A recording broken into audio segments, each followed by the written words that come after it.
Esse é o Democracia na Teia e hoje a gente está recebendo aqui com o maior prazer o Danilo Gentili. Olá, tudo bem? Que dispensa apresentações, certo? Então, esse programa é um programa que a gente conversa um pouco sobre democracia, mundo contemporâneo, onde que as coisas andam. E você, além de trabalhar com humor, ter um talk show na SBT de enorme sucesso de noite, que já estive algumas vezes, você tem um impacto nas mídias sociais, um debate político, né? E como que você vê esse começo do governo Bolsonaro aí?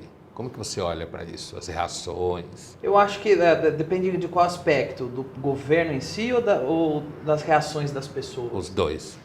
Eu acho que o governo em si ainda é um governo muito novo. Para mim é muito difícil avaliar. E eu acho que o próprio governo, essa é a desculpa do próprio governo, ainda estamos há pouco tempo. Sim. E é uma desculpa que já acaba. Já está gastando. E a desculpa já vão falar, é governo novo. Sim, mas já faz 1 ano e meio que vocês são. Então, assim, mas eu acho que ainda é válida essa desculpa. Principalmente lembrando que a gente teve 16 anos de PT, mais 8 de PSDB, ou seja, deve ser muito difícil você desaparelhar uma máquina para tentar impor alguma visão que você tem, porque já tem 20 anos aí de aparelhagem. Então, eu acho que é um governo muito novo para avaliar. Eu tenho acompanhado a reforma da Previdência, eu estou vendo o parto que é para o Paulo Guedes conseguir falar. Quanto vai lá. Mais passar. Para ele conseguir falar. Imagina para passar. E eu acho que a maior dificuldade do Bolsonaro é que hoje o PT, a esquerda, está no lugar que eles realizam o melhor trabalho, que é na oposição. Então é pedreira. Então você tem hoje... Eles sempre foram bons de jogar pedra no telhado ali. Sempre foram bons de oposição. A especialidade dos caras é ser oposição. Quando eles são governo, eles não fazem direito ao trabalho, mas como oposição eles fazem. Então eu acho que eu não consigo avaliar, eu ainda não... Eu entendo que nenhuma expectativa ainda foi atingida, mas eu acho que já também vão começar a cobrar isso aí. Vão correr, entendeu? E as reações, como você vê? Assim, o espectro da direita, como você é identificado como alguém, como influenciador digital e tal, a direita. Como que você vê essa direita no Brasil hoje? Eu acho que eu tenho um pouco de medo que hoje... Na real, eu nunca saí da minha casa para ser influenciador digital de política. Eu nunca quis isso. Eu saí... Se vocês pegarem meus tweets, minhas postagens lá do início da minha carreira, de 1 ano atrás, eu saí para fazer piada. Eu comecei a me meter nessa quando eu percebi que quando eu fazia piada, eu recebia pedrada. Mas essa pedrada não era das pessoas, não era do meu público. E eu comecei alguns amigos de comédia pararam e se renderam, ajoelharam e falaram, para de jogar pedra. Eu quis entender de onde vinha a pedra. E eu entendi que vinha da militância politicamente correta. Sim. Eu entendi que eu falo uma coisa, de um lado ninguém liga. Se eu falar a mesma coisa do outro lado, aí tá uma pedrada. E aí eu fui querer entender o que era o politicamente correto, de onde vinha e tudo mais, e vi que é uma corrente progressista. É a militância progressista e é uma militância da esquerda. Então eu comecei a me opor muito, a provocar depois, só de raiva, você não pode mexer com o moleque. Aí só de raiva eu comecei a me opor, comecei a provocar mesmo. Falei, então vocês não querem que eu fale isso? Eu nem ligo para falar isso, mas já que vocês não querem, olha o que eu falo. Você foi estimulado pela reação deles. Exatamente. E quando eu fui ver, eu já estava sendo um cara colocado à direita, porque eu o tempo todo combati aquilo que estava combatendo a minha liberdade. Sim. De ser comediante, que era o politicamente correto, que era o progressismo, e eles eram muito organizados. Até eu entender o esquema, que existia uma militância virtual, que existia realmente uma corrente, que existia uma organização por trás daquilo que tentava se transvestir de opinião pública, mas não era, demorou um tempo. Então, eu hoje sou um opositor, assim, assumido do politicamente correto.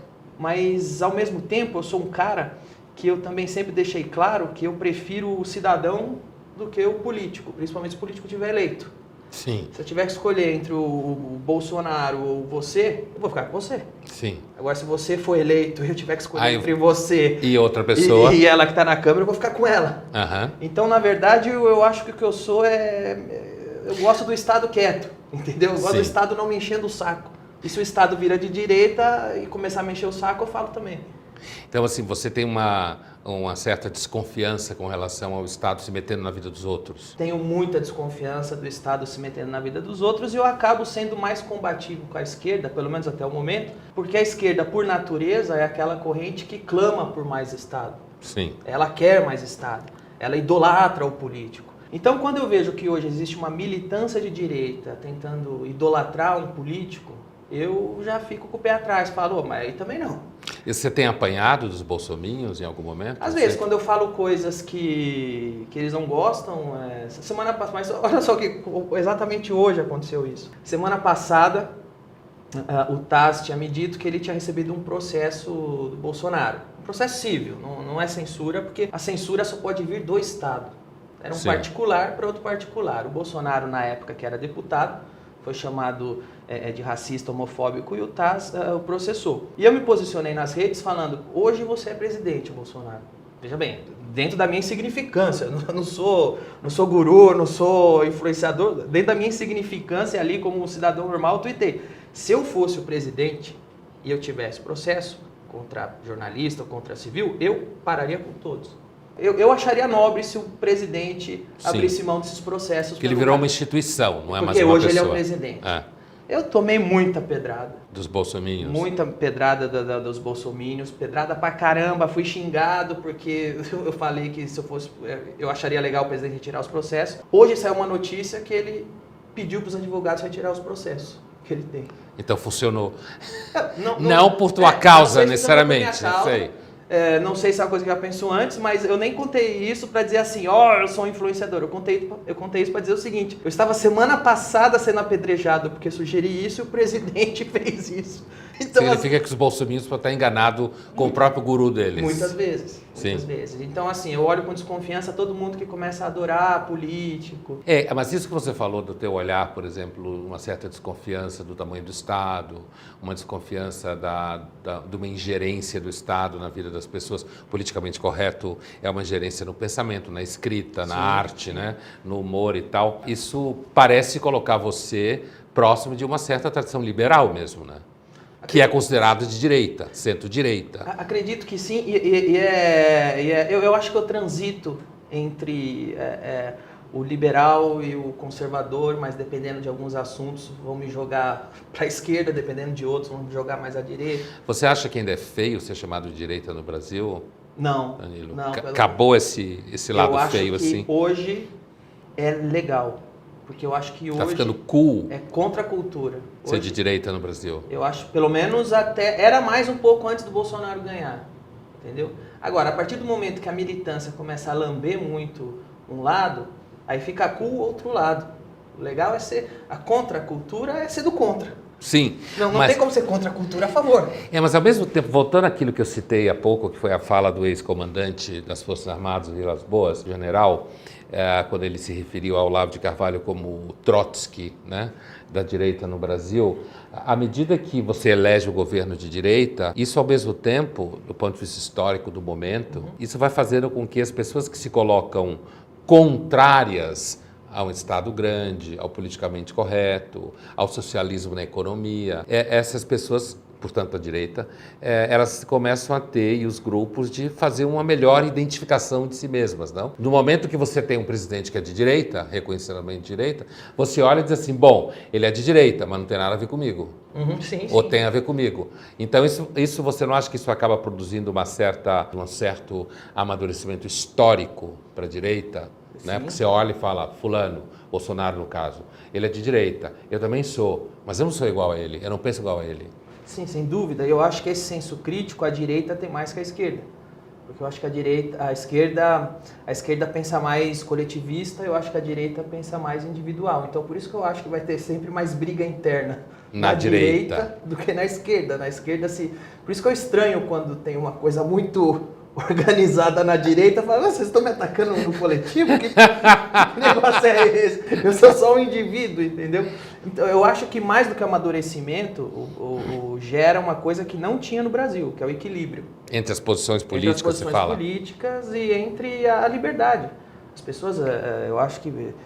artistas, eu vejo isso, um monte de artista do meu meio fala, pô, eu não gosto de comunismo, mas eu não posso falar porque eu sou da TV. A partir do momento que esse amadurecimento que você falou acontece, as pessoas ficam mais livres e aprendem a conviver também uma com a outra. A patrulha melhorou no seu meio, ideológica, da esquerda?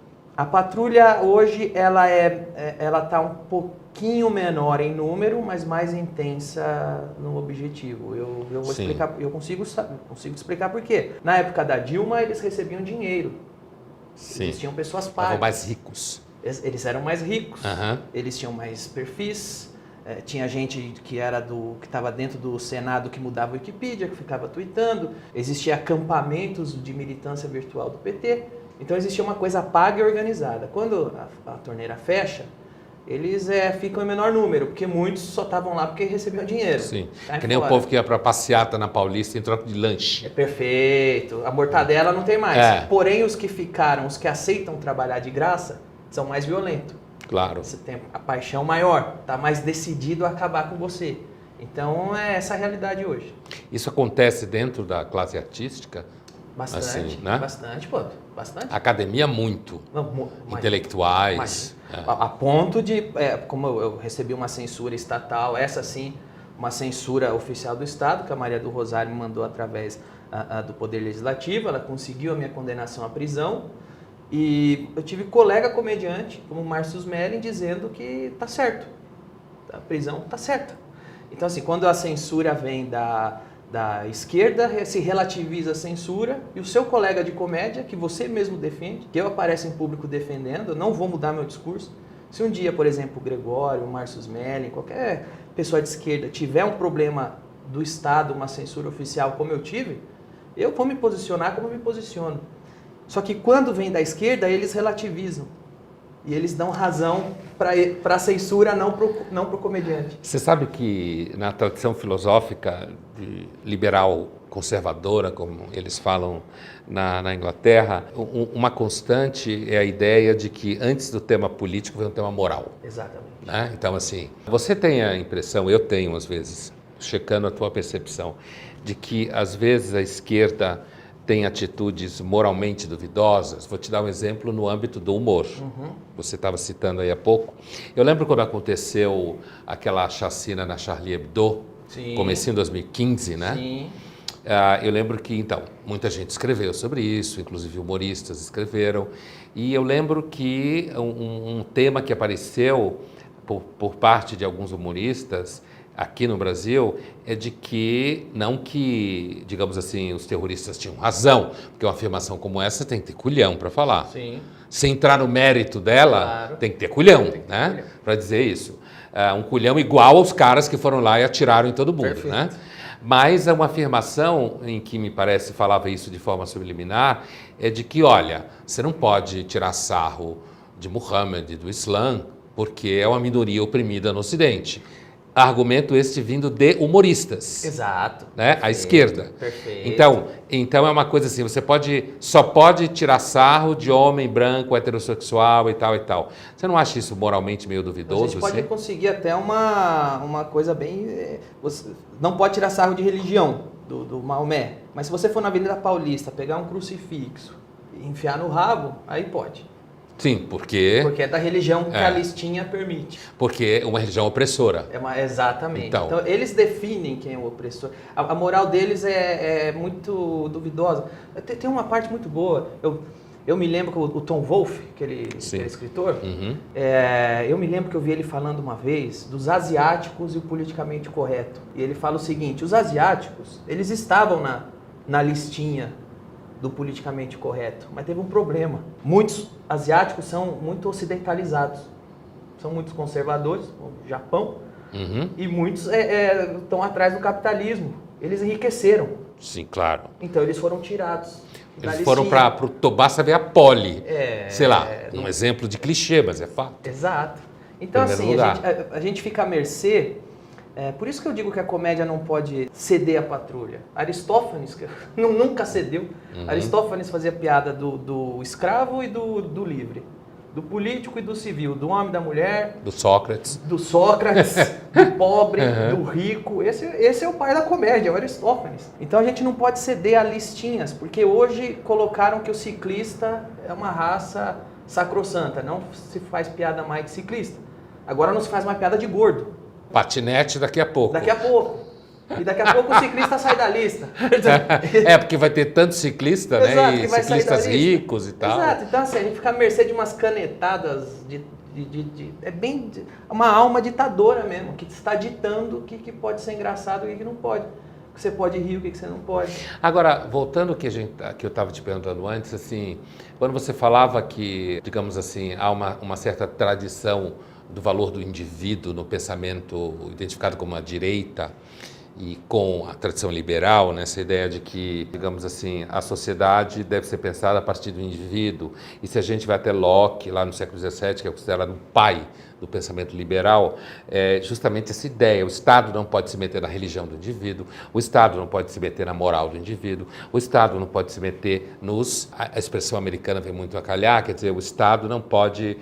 deve deixar o sujeito mind his own business. Certo? Então, ele pode tocar a vida dele dentro do espaço da lei. Quando a gente pensa, quando você estava falando hoje que você olhou e disse, estou sendo atacado por um coletivo à direita, né? Um coletivo no sentido artístico, você não acha que há uma direita no Brasil hoje, mais identificada com o universo do Bolsonaro, que parece não valorizar tanto o indivíduo?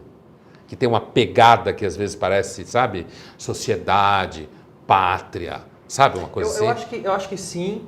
E eu acho que por ser de direita, você acaba fazendo isso. As pessoas têm mais liberdade até para se organizar em grupo e agir como um coletivo. Eu acho que faz parte disso. E eu acho que, eu particularmente, não acho saudável. Sim. É uma coisa que eu não acho muito que tem a ver com o que eu entendo que é a liberdade individual que eu busco. Então, mas você como um cara que... atingiu sucesso, tem reconhecimento, tem trabalho, já não é um pouco a prova de que aquela ideia de que a esquerda tem o controle hegemônico da cultura já ruiu ou não? Porque você tem sucesso, você é reconhecido, portanto você vive do seu trabalho e você é objeto de censura, objeto de patrulha, mas ao mesmo tempo a ideia de que a esquerda então teria controle sobre a possibilidade de as pessoas serem artistas e humoristas não é mais verdade. Eu acho que eu sou um acidente. Você acha que você é um acidente? Eu acho que eu sou só um... Eu acho que eu sou muito arrombado e eu não tô nem aí. Eu acho que é isso que eu sou. Porque eu acho que ela ainda existe uma pressão gigantesca para que outras pessoas consigam chegar onde eu cheguei dizendo o que é. É que eu sou teimoso. Uhum. Eu sou teimoso e eu... Falei, quer saber? Se eu não puder continuar na TV porque eu falo o que eu quero, então eu prefiro não ficar. É uma atitude individual minha, mas eu acho que existe, hoje menor, obviamente, mas se você lembrar 5 anos atrás, você falar que não concorda com Lula, imagina, você ia ser linchado. Sim. Então eu acho que isso está diminuindo e eu acho que, no fim das contas, o que vence o coletivo é o indivíduo. Acho que não existe um poder maior que o da personalidade. Nenhum coletivo vence a personalidade. Eu acho que é por isso que eles tentam tanto censurar quando aparece uma pessoa falando que eles não querem, falando que eles não gostam, porque eles sabem que, no fim das contas, isso é maior do que qualquer coletivo que exista. Isso é uma crença tipicamente liberal, né? Eu acredito assim, nisso. essa ideia de que a personalidade, quando é autêntica, né, ela pode... na verdade, resistir às pressões. No final das contas, isso é uma questão de coragem, não? Você não acha que a coragem é fundamental para você ser liberal? Ou de burrice. Às vezes a coisa é tão próxima. Às vezes a coragem e a burrice estão próximas. O Aristóteles dizia que a diferença entre a coragem e a temeridade é porque o temerário, que seria o burro que você falou, o temerário é alguém que não avalia a situação em que está. E o corajoso tem noção do risco e faz. Eu, no meu caso, eu sempre soube que... existia muito risco. Eu passei por um assassinato de reputação, ainda passo, hoje menor porque a militância é menor, mas você passa por uma parede de linchamento, onde um monte de gente até hoje que só me conhece pelos blog e jornal da vida acha que eu sou uma coisa que eu nunca fui, porque a informação que essa pessoa teve é que eu sou racista, machista, homofobista, taxista, eletricista, tudo que teísta. Então, assim, muitas pessoas... Teísta também? Tudo que é ista, tudo que eu sou ista. E aí, essa pessoa que só me conhece dos veículos onde me picharam, me odeiam. Mas é um preço que eu pago por não me dobrar também. E isso, vou te fazer uma pergunta que me fazem muito. Isso, de alguma forma, afeta seu cotidiano? Afeta no sentido de que ficam te enchendo o saco, te xingando? Mas não, isso acontece mais nas redes sociais, que eu acho que na rede social todo mundo é valente, quando te vê na rua, ninguém é tão valente igual na rede social. Isso me faz perder trabalho, me faz perder publicidade, com a audiência que eu dou. Hoje ganhando da Globo, assim, de 5 dias, 3, 4, às vezes 5. E com essa audiência eu sei que eu faria muito mais publicidade. Não faço, eu sei que é por causa disso. Mas ao mesmo tempo eu não saí da minha casa para fazer publicidade, eu saí para fazer comédia. E quando acabar meu programa na TV, eu vou estar num comedy club fazendo comédia, velho de barba branca, eu vou estar lá. Então eu sou comediante, eu não vou parar de ser porque alguém diz. E se alguém falar, sabe que eu sou? Você já assistiu o desenho do Pernalonga? Claro. O Pernalonga, ele tá sempre procurando o caminho para Albuquerque. Ele não tá se metendo em encrenca. Ele sai do buraco e fala, eu devia ter virado em Albuquerque. Até que alguém vai, passa o touro, passa o cara e dá um tiro nele. Pá! Aí ele tem uma frase que ele fala, acho que isso significa guerra. Não vim aqui fazer guerra. Eu tava só seguindo meu caminho. Para Albuquerque. Só queria virar para Albuquerque. Agora, você me dá uma paulada na cabeça, me dá um tiro, então vamos ver. Quer dizer, o fato de tirarem, acho que isso é uma coisa, em muitas discussões sobre censura, você deu o exemplo, tipo, não ter tanta publicidade quanto poderia ter. Isso é uma forma de censura indireta, né? Muito. Que o próprio mercado faz sobre você. Isso parte de colegas, por exemplo, quando eu te falei que o Márcio Smelling disse para uma plateia que ele falou, não, eu sim faço humor responsável. Diferente dele, ele fez coisas erradas, tem que arcar com a consequência, ou seja, ser preso, porque fui condenado à prisão. Ele estava num evento do mercado falando isso. Era um evento do mercado, de conteúdo, e ele falou isso para uma plateia de pessoas. Quando, por exemplo, um anunciante fecha comigo, a militância vai lá no Facebook, na rede do anunciante e fala, não fecha com esse cara que ele é machista. Fascista. Ele é fascista. Uma vez eu fechei um patrocínio em Curitiba, peguei o avião, cheguei em São Paulo, o cara me ligou e fechou o patrocínio. Gente, cancelou. Não quer mais. Falei, por quê? Pô, olha o que você fala do estupro da menina do Rio de Janeiro. Eu falei, quê? Peraí, o que aconteceu? Lembra aquele estupro grupal que teve no Rio de Janeiro, daquela menina? Sim. Teve um recente, Cabo Frio. Não, mas esse foi de mais antigo. Mais uns 3, 4 anos atrás. Uma militância foi lá no meu Twitter, não achou nada, pegou um comentário que eu fazia do Big Brother uns 5, 6 anos atrás. Uma vez teve uma palhaçada no Big Brother que teve 2 caras, um homem bêbado, uma mulher bêbada, transaram.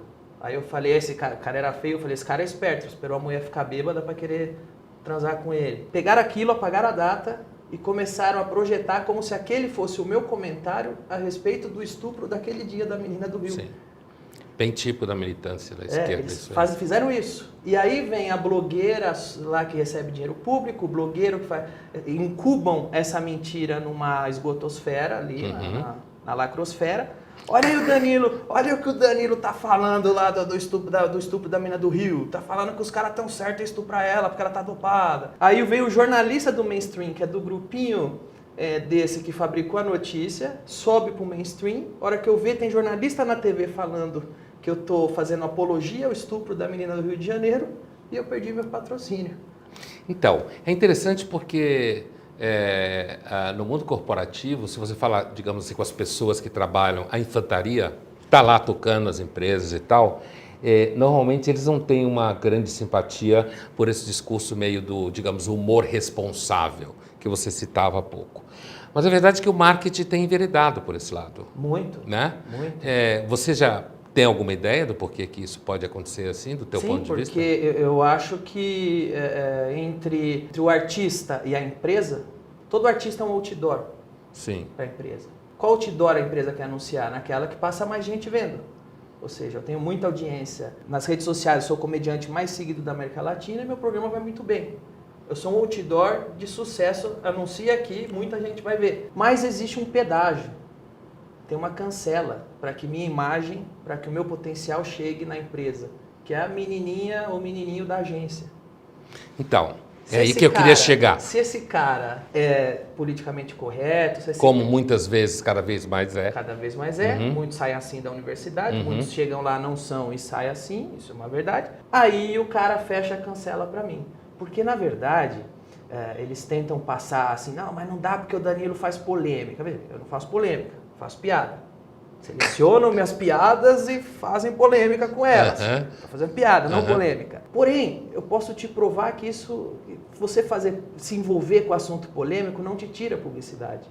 Porque se você pegar hoje e ver muitas publicidades das principais marcas, você vai ver artistas globais que são pró-aborto. Aborto é um tema polêmico. Sim, no Brasil com certeza. No Brasil é um tema polêmico. Não vamos entrar aqui em mérito se eu sou contra ou a favor, se você é contra ou a favor.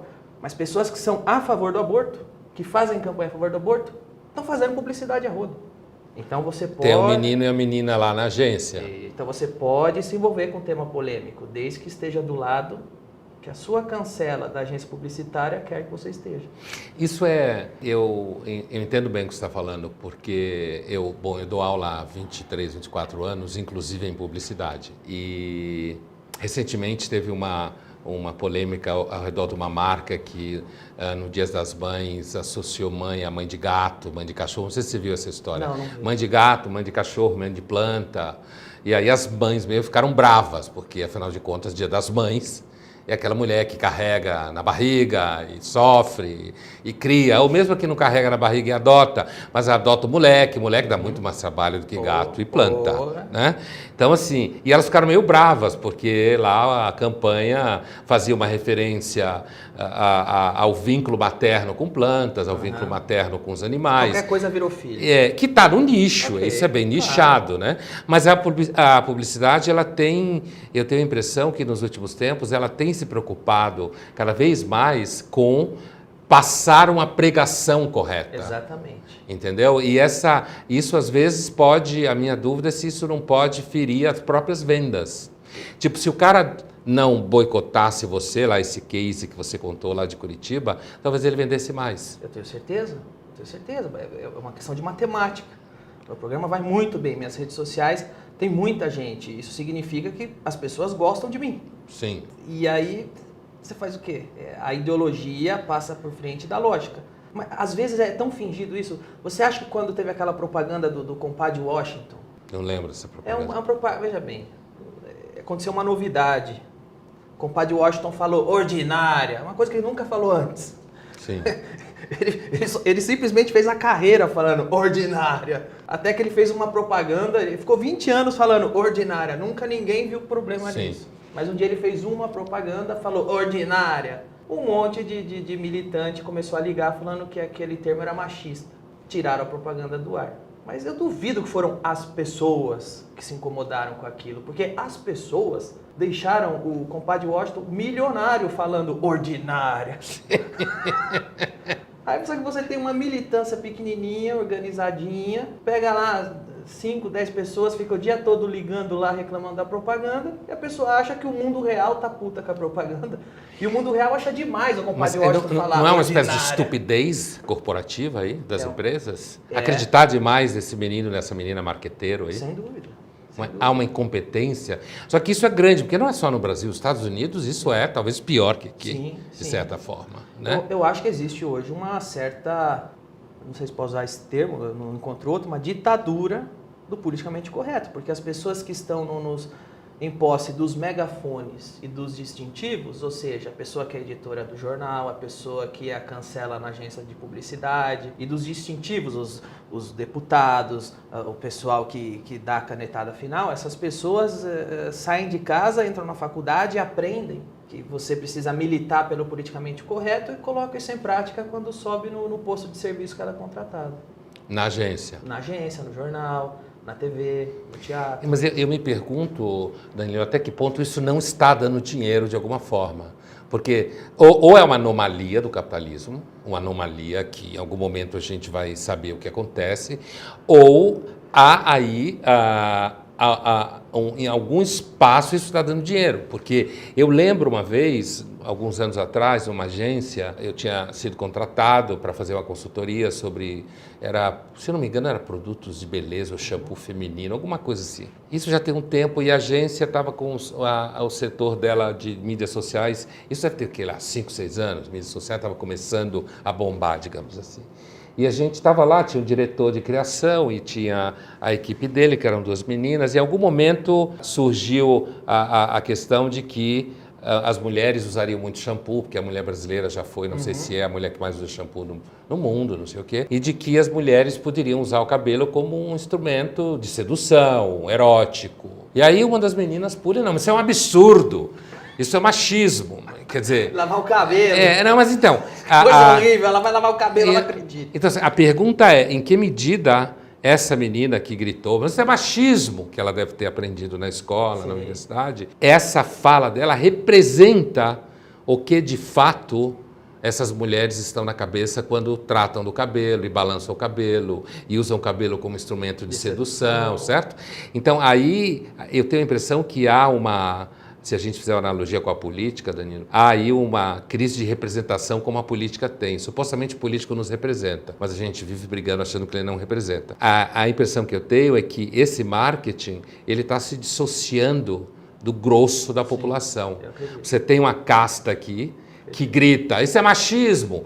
Quando a mulher real lá da rua, ela está em volta com como trabalhar, como seduzir, como casar, como sobreviver, como se apaixonar. E dentro desse universo todo, quando você grita, não, isso é machismo, você exclui ela também. Vive numa bolha.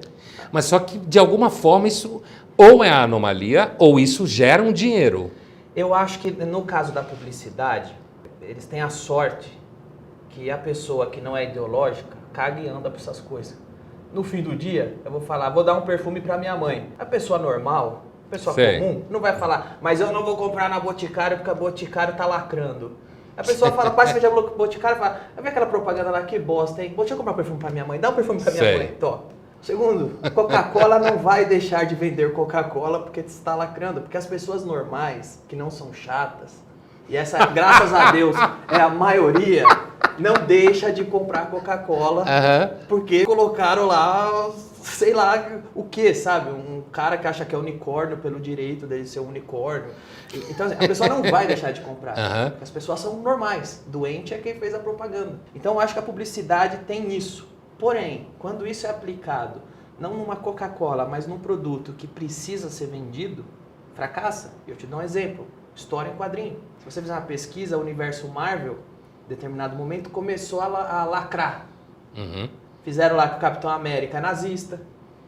Descobriu-se que o Capitão América sempre foi nazista. Pô, caramba, velho. Faz 70 anos que ele é o Capitão América porque venceu o Hitler e agora ele é nazista. Começam a colocar o discurso esquerdista. Então começam a lacrar. O Capitão América agora é nazista.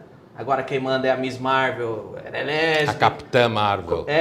Agora o Homem de Ferro é mulher e negra. O que acontece com as vendas? Cai. Quando cai, aí o Homem de Ferro volta a ser homem. O Capitão América volta a ser o Capitão América. Então você acha que há uma dissociação mesmo do que esses marqueteiros que... As pessoas estão completamente desassociadas do mundo real. Eu posso falar dissociadas. Universo do humor. Universo do humor. Você tem lá o programa, por exemplo, do Márcio Smelling, o cara lacra. Põe o programa na quinta, perde feio pro Carlos Alberto, que tem aquele programa que ele tá lendo o jornal na praça há 30 anos fazendo as piadas. Então, eu acho que as pessoas rejeitam, não querem. Eu acho que as pessoas rejeitam quando vê que você está doutrinando, que você quer passar a mensagem. No caso da publicidade, estamos lidando com um produto que ninguém é doente também para deixar de tomar Coca-Cola, porque... Você sabe que uma vez eu parei no posto de gasolina, perto de casa, e o frentista olhou para mim e falou assim, o senhor daquele esboço lá do Jornal da Cultura, né? Sou e tal. Aí ele falou assim, olha, o senhor fala lá para seus amigos, o senhor lá, vocês ficam lá falando que ladrão é ladrão porque é pobre? Na minha família é todo mundo pobre, mas não tem nenhum ladrão não, tá? É bem isso que você está falando. Assim, vocês parem de ficar falando que ladrão é ladrão porque é pobre, porque nós não temos ladrão na família, ladrão é ladrão porque é safado. Exato. Então, eu tenho a impressão que isso que você está falando, assim, há uma certa literalidade, como se fala em filosofia, quer dizer, quando ele está falando ladrão é ladrão porque não presta, sem entrar no mérito que de fato pobreza pode complicar a vida, de fato complica, há o entendimento nessas pessoas de que, digamos assim, quando você vai se tornando um tanto elite pública, intelectual, você vai perdendo um pouco essa percepção. Você vive na bolha ali, das suas ideias. Eu acho que isso piora quando você já nasce na elite. Sim, eu O sei. pessoal fala, o Danilo é rico agora, fica do lado liberal. Eu aprendi a ser isso com meu pai, em Santo André. Eu venho de um cortiço. Na rua Sevilha, uma viela entre a Lituânia e a Bolívia. Minha casa ficava no quintal com várias casas. E a minha formação política, quem me deu foi meu pai. Qual a formação política que meu pai me deu? É ele ficar sentado em frente à TV xingando o político no horário eleitoral. Isso é um bosta. Esse é um merda. Esse é o ladrão. Olha aí, eu lembro até hoje falando, vai ter aí o Vale Transporte. Meu pai, eu não quero essa bosta, eu não quero esmola, eu tenho dinheiro, eu não quero essa esmola, eu quero que vocês não me para de cobrar imposto para eu poder comprar meu carro. Então, um liberal nato, então, assim, seu pai. Meu pai veio da rua Sevilha, em Santo André. Meus vizinhos tudo puto. Meu pai passava o fim de semana em mecânico arrumando o carro, era o hobby dele, ele e o vizinho dele, o Luciano. E a conversa era, puta que bosta, tem que pagar imposto, você viu que entraram em casa e roubaram, não tem segurança. Pô, tal pessoa tá no hospital, e que bosta, hein, eu fiz hospital público. Além de pagar o hospital, eu tenho que pagar o convênio, porque o hospital que me obriga a pagar é um lixo. Então, assim, eu já venho de quando essa ideia que o Estado só atrapalha, eu tenho porque eu sou pobre. A minha origem é pobre. Agora, o meu amiguinho que nasce na bolha do Leblon, que tá lá, ele aprendeu que o pobre é tipo um bicho no zoológico. Eu vou cuidar do pobre, eu sei o que o pobre gosta. O pobre gosta disso aí, ó, deixa eu cuidar. Eu sei o que é ser pobre porque eu nasci pobre. E eu não gosto do Estado porque eu sei como é ser pobre com esse Estado. Então, na verdade, o que você está falando é que uma percepção liberal de mundo, ela está fincada, antes de tudo, numa experiência concreta com a carência, a precariedade, e não a ideia de que você é liberal porque é filho de banqueiro. Às vezes o filho de banqueiro está mais à esquerda do que você. Eu acho que sim. É isso aí. Obrigado. Nada, valeu. Estouramos, foi? Meu, tá andando muito rápido esse negócio aqui. Muito bom esse final que você falou. É verdade. Essa localização. É verdade.